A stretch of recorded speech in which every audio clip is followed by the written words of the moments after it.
الحمد لله رب العالمين والعاقبة للمتقين الصلاة والسلام عليك يا رحمة للعالمين أما بعد فأعوذ بالله من الشيطان الرجيم بسم الله الرحمن الرحيم لقد كان لكم في رسول الله أسوة حسنة صدق الله العظيم قال الله تبارك وتعالى في مقام آخر وما أرسلناك إلا رحمة للعالمين صدق الله العظيم وببركة محمد إن الله وملائكته يصلون على النبي يا أيها الذين آمنوا صلوا عليه وسلموا تسليما اللهم صل على سيدنا مولانا محمد وعلى آل سيدنا وصحبه سيدنا مولانا محمد بارك وسلم وصلوا عليه الصلاة والسلام عليك يا رسول الله وعلى آلك وصحابك يا حبيب الله السلام علیکم رب العالمین کی ہدایت کتاب قرآن مجید فرمان ہے جس سے دعائیں تلاوت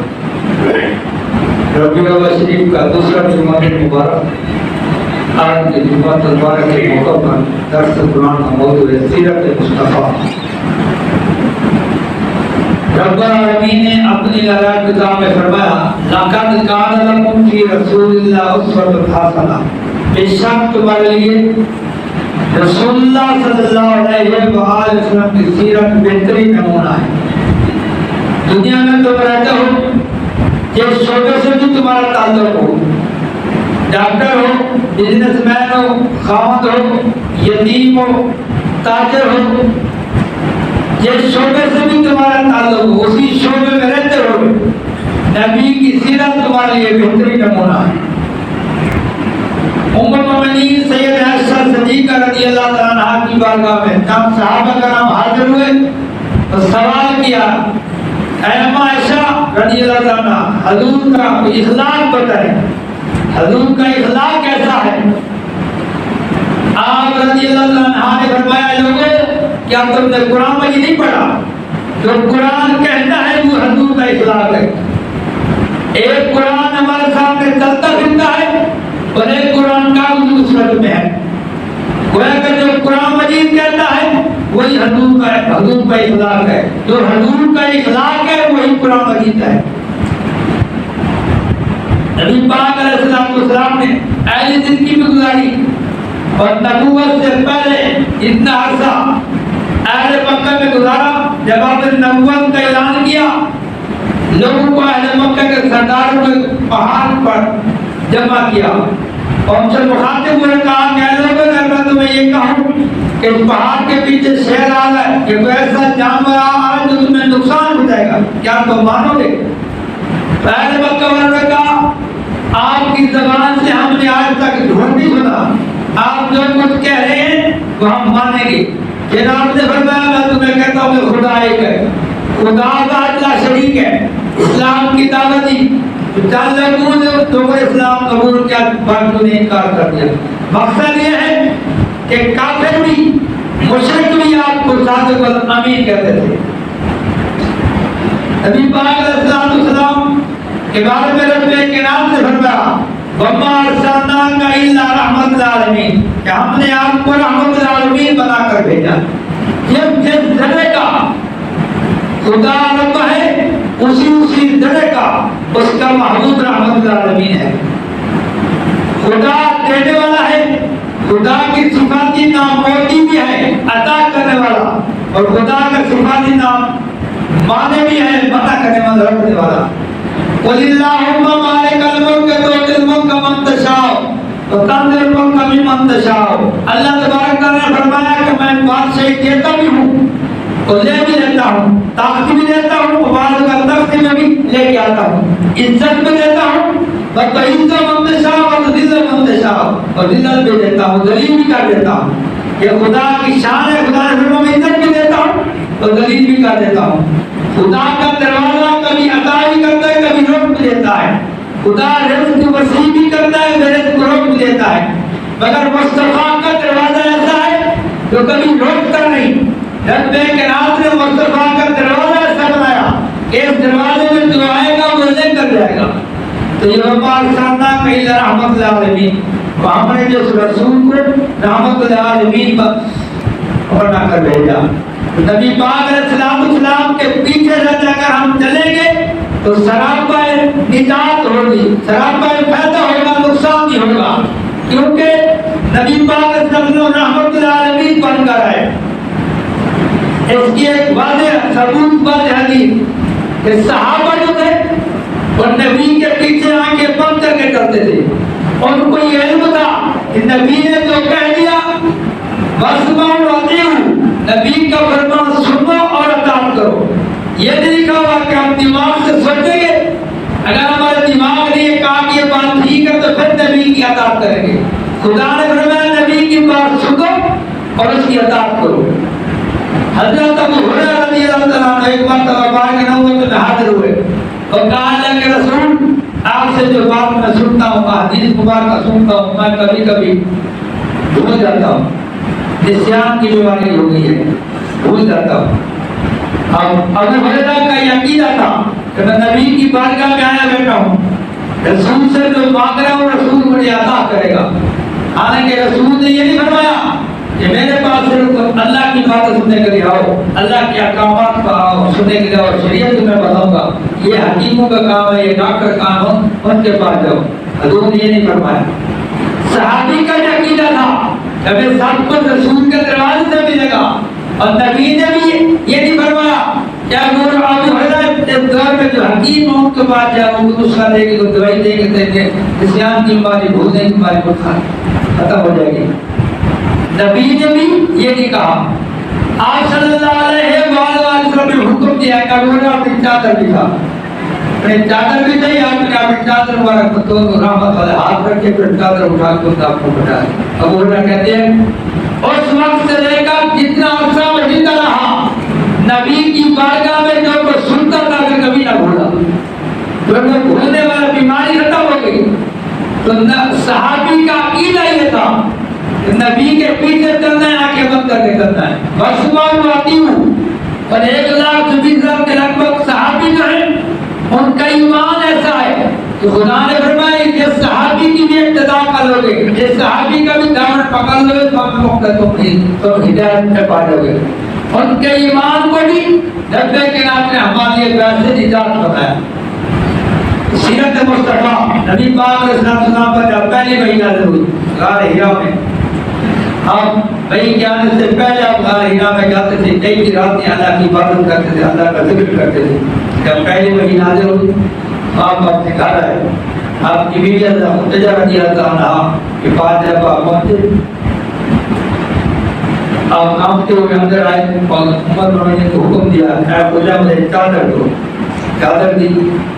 عمر نے سیدہ خدیجہ رضی اللہ عنہا کو یہ احساس ہوا کہ شاید آپ کو دین ہے۔ آپ نے کہا ایسے ایسے فرشتہ آیا ہے، ایسے ایسے وحی نازل ہوئی۔ آپ گھر کی بیوی ہے، 15 سال کی رفاقت، ایک غیر مسلم فلسفہ ہے، 100 مقدس ہستیوں کے نام لکھا، سب سے پہلے جو اس نے ہستی کا نام لکھا حضرت محمد صلی اللہ علیہ وسلم۔ انہوں نے کہا دنیا میں کوئی ایسا شخص نہیں جس کے گھر والے اس کو ہیرو مانے۔ عمر نے سیدہ خدیجہ رضی اللہ عنہا فرماتی ہیں اے محمد صلی اللہ علیہ وسلم آپ گھبرائے نہ، آپ یتیموں کے والی ہیں، آپ غریبوں کی مدد کرنے والے ہیں، آپ لاچاروں کے کام آنے والے ہیں، آپ ہر مشکل کشا کے مشکل کو آسانی کرتے ہیں، اب ہمسایوں کے حقوق کا خیال کرنے والے ہیں، آپ ہر بے آسرا کے سہارا بنتے ہیں۔ یہ سارے صفات گھر والوں نے پہلے کہا۔ عمر نہیں سیدھا خدیجہ آپ کو خدا محروم نہیں کرے گا، خدا آپ کو ایسے نہیں چھوڑے گا، آپ پریشان نہ ہو کیونکہ آپ ایسے شخص ہیں جو سیدھا بھی کرنے والے ہیں۔ نبی پاک علیہ السلام نے فرمایا جو شخص یہ چاہتا ہے کہ میرے رزق میں اضافہ ہو تو اسے رحمی کرے، آپ رشتہ داروں سے اچھا سلوک کرے، اس کے رزق میں اضافہ ہوگا۔ تو گھر کی بیوی، گھر کی رفیق حیات، 15 سال کی رفاقت، حضرت خدیجہ رضی اللہ عنہا آپ کی سیرت بیان کرتے گئے۔ اللہ کے رسول آپ پریشان نہ ہو، آپ کی پریشانی ختم ہوگی کیونکہ آپ سیلہ میں نکلنے والے ہیں، آپ یتیموں کا خیال کرنے والے ہیں، آپ ہمسایوں کے حقوق کا خیال کرنے والے ہیں، آپ معاشرے کا بے سہارا بے گھر کا حقوق کا خیال کرنے والے ہیں، آپ سب کی مشکلیں آسان کرتے ہیں، آپ پریشان نہ ہو کہ گھر کے نبی کا حیات نے آپ کو نبی پاک صلی اللہ علیہ وسلم کی عمر ابھی 9 برس، مکے میں قحط پڑ گیا، اہل مکہ آپ کے دروازے پر ہے، آپ کے قرض دار کو کہا آپ اچھے خاندان سے تعلق رکھتے ہیں، بنی ہاشم سے آپ کا تعلق ہے، آپ گھر تشریف میں جا کر دعا کریں۔ اس وقت اللہ کا گھر موجود تھا مگر اندر بہت رکھی ہوئی تاکہ یہ کام دور ہو۔ آپ کے دادے مبارک نے آ کر اللہ گھر میں دعا مانگی، ابھی دعا ختم نہیں ہوتی دوبارہ کرنا شروع ہو۔ آپ کے دادا نے کہا کہ لوگوں یہ جو میرا بھتیجا ہے ابھی اس کے 9 سال پر ہے، اس کے حسن کو دیکھو، اس کے جمال کو دیکھو، اسی کے صدقے میں نے دعا مانگی ہے تو خدا نے بارش برسے، ابھی 9 سال عمر کی ہے۔ تو یہ آپ کے دادا جان اس کے بارے میں ہوتے تھے۔ اور نبی پاک کے ساتھ ساتھ مکہ فتح ہوا، مکے میں آپ فاتح بن کر داخل ہو۔ یہ مشکل سے تاریخ میں یہ کوئی بات ملے گی کہ جب کوئی حق فاتح بن کر کسی ملک میں داخل ہو اور کون طرح بنا ہو۔ یہ تاریخ کی پہلی مثال ہے کہ آپ مکے میں فاتح بن کر داخل ہوئے۔ یہ وہ وقت تھا اہل مکہ نے ظلم و ستم کیا، آپ نے اللہ کے حکم سے مکے کو چھوڑا تھا، مدینہ منورہ ہجرت کر کہتے ہیں 13 سال مکے کے ظلم و ستم برداشت کیے۔ جب مکے میں فاتح بن کر داخل ہوئے تو غیر مسلم یہود نصارہ سوچا کہ آپ مسلمان فاتح بن گئے، اب یہ چڑ چڑ کر ہم سے بدلہ لے گئے کہ آپ وقت ہم نے پر ظلم کیے تھے۔ مگر نبی پاک صلی اللہ علیہ وسلم فرمایا لوگوں آپ معافی کا اعلان کریں، بلکہ یہاں تک کہا کہ وہ ابو سفیان کے گھر میں داخل ہوا اس کو دیا تو امان ہے، عام معافی کا اعلان کر دیا کہ آج کسی سے بدلہ نہیں لیا جائے گا۔ یہ بھی تاریخ اسلام کی پہلی مثال ہے جب کوئی حاکم کسی قوم کو فتح کرتا ہے، جب فاتح بن کے داخل ہوتا ہے تو خون خرابہ نہ ہوا، عام معافی کا اعلان کر دیا۔ نبی پاک علیہ السلام بس نبی میں بیٹھے تھے، معاشرے کی اور پاگل جس کو کوئی منہ نہیں لگاتا تھا، جس سے کوئی بات نہیں کرتا تھا، بس نبی میں داخل ہو، کہا اللہ کے رسول میں نے آپ سے بات کرنی ہے۔ آپ صحابہ کرام مجلس سے اٹھ کر چلے بیٹھ چلے گئے، دھوپ میں اس عورت کے ساتھ کھڑے رہے، یہاں تک جتنی دیر وہ باتیں کرتی رہی سیرت مصطفیٰ دیکھیں کہ آپ اس کے ساتھ کھڑے ہیں۔ صاحب نے کہا کہ تو پاگل ہے، معاشرے والے اس سے بات نہیں کرتی تو دیوانی ہے۔ آپ نے فرمایا میں بے قصور کا سہارا ہوں، جو جن کو زمانے نے محروم کر دیا میں ان کی محرومی دور کرنے والا ہوں۔ آپ اس عورت جب تک اس عورت کی بات ختم نہ ہو آپ اس کے ساتھ ہیں۔ یہ حضور کی سیرت ہمیں اس بات کا درس دیتی ہے، لقد کان فی اسوۃ حسنۃ۔ نبی پاک صلی اللہ علیہ وسلم کے زمانے مبارک میں قبیلہ مخزوم کے شخص نے چوری کی۔ حضرت اسامہ بن زید رضی اللہ عنہ نبی کے صحابی نبی کے زیادہ قریب تھے۔ آپ صلی اللہ علیہ وسلم حکم دیا کہ جو چوری کرے گا اسلام کہتا ہے کہ اس کے ہاتھ کاٹ۔ اگر اسلام ہے، اسلام کیا نہیں آیا شروع کی بات ہے۔ قبیلہ مخزوم تھا اس وقت پر، اچھا قبیلہ تھا۔ انہوں نے اسامہ بن زید سے یہ کہا کہ تیرا تعلق نبی پاک علیہ السلام زیادہ ہے، لہذا خدا کا بات سفارش کر کے ہمارے معاشرے کی صورت کا ہاتھ کاٹ دیا گیا تو ہماری نام کاٹ دی گئی، ہماری بحث ہماری بدنامی ہو جائے گی، ہمارا اچھا قبیلہ ہے، کوئی اور مسئلہ حل کرنے ہاتھ نہ کاٹو۔ نبی پاک علیہ السلام نے سب صحیح ہی جملہ کہا، آپ نے فرمایا لوگوں تم سے پہلے جتنے قومیں گزری اور قوموں میں یہی بیماری تھی، جب جو بڑا چوری کرتا تھا، جب جو بڑا جرم کرتا تھا اس کو چھوڑ دیا جاتا تھا۔ لہذا اگر یہ تو قبیلہ مخزوم کی خاتمہ ہے، اگر نعوذ باللہ میری بیٹی فاطمہ بھی چوری کرتی، میری بیٹی بھی ہوتی تو اس کے لیے بھی حکم یہی ہوتا جو اس کے لیے حکم۔ نبی کی سیرت ہمیں اس بات کا درس دیتی ہے، تواضع انکساری کرنے والے۔ نبی پاک علیہ السلام نے عمر بن عائشہ صدیقہ رضی اللہ عنہا کو فرمایا کہ رب کے ہاتھ نے کہا اگر بادشاہ بنا جائے تو ہم آپ کو بادشاہ دے دیتے، اگر جتنے پہاڑ ہیں اگر آپ یہ کہتے ہیں پہاڑوں کا سونا کا پہاڑ بنا کر آپ کے حوالے کر دیتے ہیں، مگر آپ نے نبی بننا گوارا کیا اور عبد بننا گوارا کیا، اللہ کا شکر گزار بننا ہے۔ بادشاہ کا آپ نے ٹکرا دی، سونے کے پہاڑ آپ نے ٹکرا دی، ایسا صدیقہ رہتا تھا کہ میں نے نبی بننا گوارا کیا، خدا کا عبد بننا کا جو عبد خدا کا بندہ ہے، اس لیے رب کائنات نے فرمایا سبحان اسرا بعبدہ، پاک کے اولاد جس نے اپنے بندے کو جو آپ نے بندہ بننا گوارا کیا کہ میں خدا کا شکر گزار بندہ بنوں، میں نے عبد بننا گوارا کیا اور تواضع اور انکساری اختیار۔ آخری بات حضرت بائزید بستامی رحمۃ اللہ علیہ اللہ کی بارگاہ میں دعا کی، یا اللہ ایسا ایک عمل بتا دے رکوع تو کرتا ہوں، عبادت ہاتھ بھی پڑھتا ہے، نیکیاں ہاتھ بھی کرتا ہے، مجھے ایسا عمل بتا دے۔ رب کائنات نے فرمایا بائزید اسلامیہ کا میری بارگاہ میں عمل لے کر آتا تو عاجزی انکساری لیتا، تو عاجزی انکساری والا پھیلا یہ کوئی بھی کرتا، یہ خدا کو بہت پسند ہے، عاجزی اور انکساری،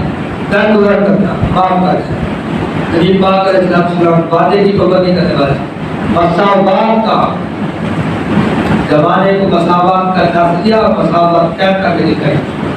وعدے کی اوپر نبی پاک علیہ السلام سے یہودی نے وعدہ کیا، بات کی طے ہو گئی، یہودی نے کہا آپ یہاں ٹھہرے، میں گھر جا کے رقم لے جاتا ہوں اور آپ کو دیتا ہوں، جو بات کی طے ہوئی موقع ہے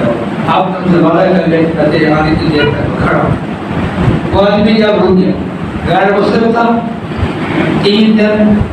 گزر گئے، بعد میں آیا 4 دن کے بعد جب آیا آپ سے ادھر ہی کھڑے تھے، اب تو اتنا کہا کہ اللہ کے بندے تو مجھے تکلیف دی ہے، زبان کالی تھی اس بندے سے جب تک تو نہیں آتا میں کھڑا ہوں، پھر اپنی زبان کی پاسداری کی، یہ نبی کی سیرت ہمیں اس پر بتاتی ہے۔ ربیع الاول کا مہینہ میں اس بات کا درس دیتا ہے کہ ہم نبی کی سیرت کو اپنائیں۔ نبی پاک علیہ السلام نے فرمایا جو بندہ یہ چاہتا ہے کہ میں نبی کا دیدار کروں، ہم نبی کا دیدار صحابہ کرام نے کر لیا، صحابہ اب کیا اگر کچھ ہے نبی کے وصال مبارک کے بعد جو کہ آدمی چاہے کہ میں نبی کا دیدار کروں تو وہ قرآن مجید کی تلاوت کرے، قرآن مجید کی تلاوت کرے گا تو اس کو نبی کا دیدار ہو، قرآن میں نبی کا اخلاق، ایسے صدیقہ رضی اللہ عنہ نے فرما دیا تھا کہ لوگوں نبی کے اخلاق پوچھ دو، قرآن پڑھو یہ نبی کا اخلاق۔ اٹھے بندیا منا رب کو جہاڑے 4 زندگی ہے، اٹھے بندیا منا رب کو جہاڑے 4 زندگی ہے، متا موقع چکا